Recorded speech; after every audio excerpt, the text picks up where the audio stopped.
Hey everyone, I'm here today taking a look at the Jurassic World Chaos Theory Ben pack from Mattel. And here's the packaging. It's actually a really nice box because the figures aren't tied in there, so you can take them out and put them back in if you want without really damaging any of the packaging. Quick look at the back. And another nice thing is that the interior piece doesn't have any holes in it and there's no bits of plastic glued to it, so you can pull it out and actually use it as a background to display your figures or take photographs.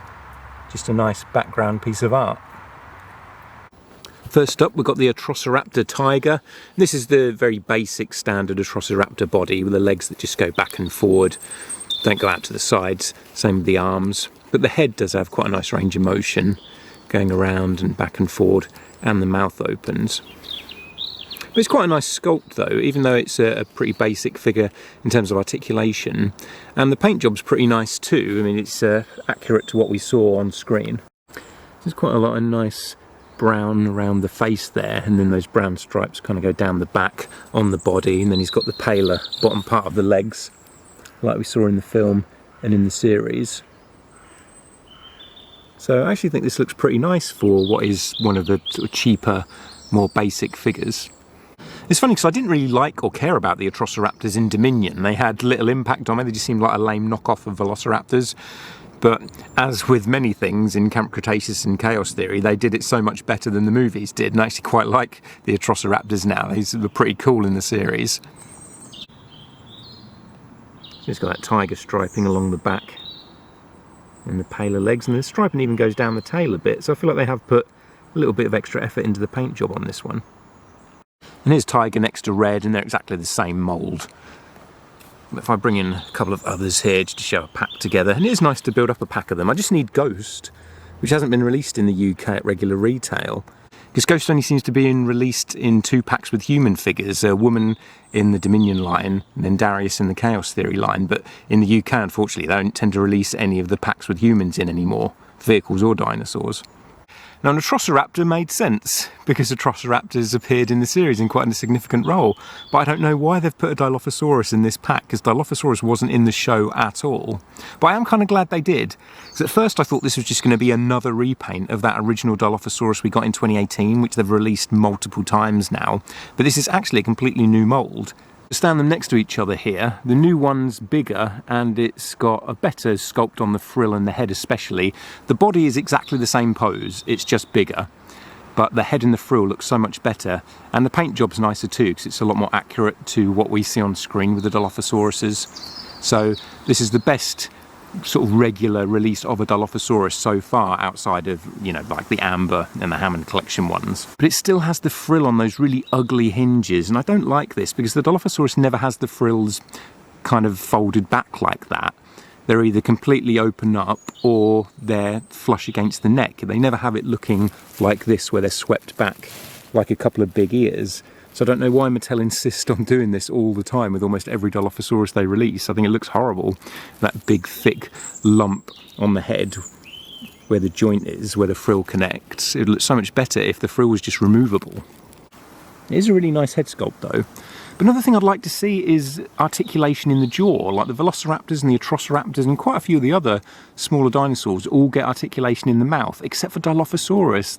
Mattel just do not want to do anything particularly different with Dilophosaurus. They want to do this same pose, the same articulation on the frill, the mouth's always being sculpted open with no articulation in the jaw.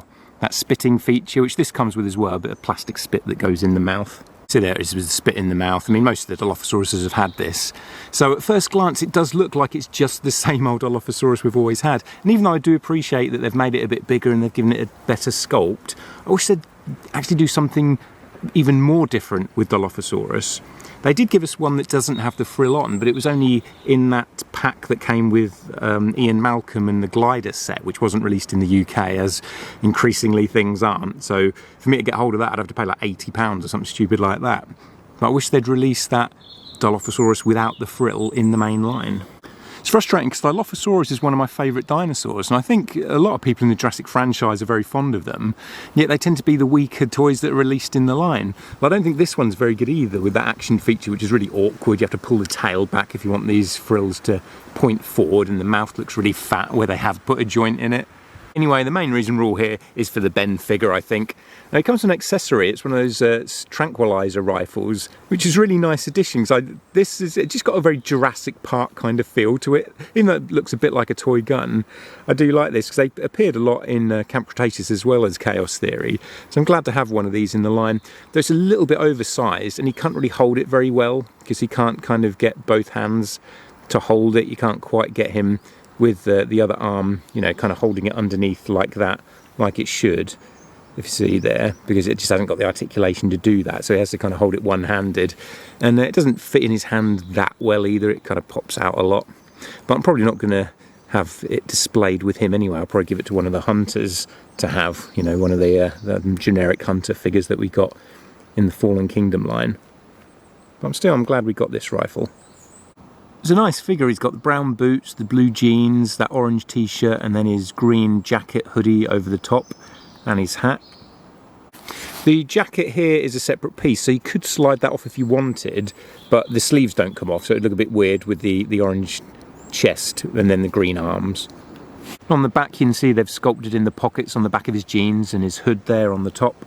And here he is compared with the younger Ben from Camp Cretaceous.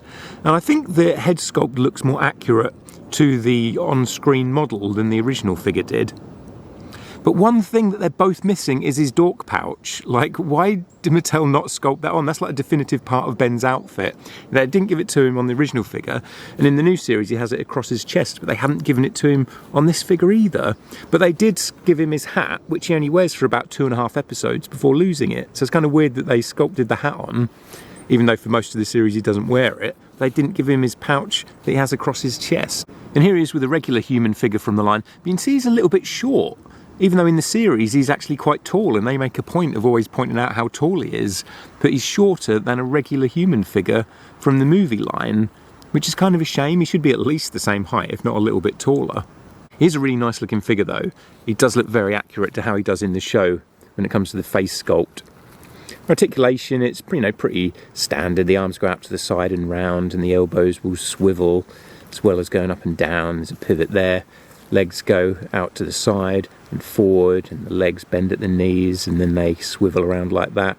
And there's a bit of articulation there at the waist where it'll move around. Then of course the head's on a ball joint, so it's not too bad articulation. Though, as I showed earlier, it's because he hasn't got any wrist articulation, you can't really get him to hold the rifle properly, which is a bit of a shame. And of course I've got to have him next to Bumpy here. Unfortunately, they haven't released these Chaos Theory figure packs in the UK, so I had to get it shipped from America for about £70. So I'm probably not going to get the rest of them, but because Ben's my favourite character, I had to get him. Let me know what you think of this pack in the comments below, and what you thought of the Chaos Theory cartoon show, actually. Thanks for watching, and I'll catch you again soon.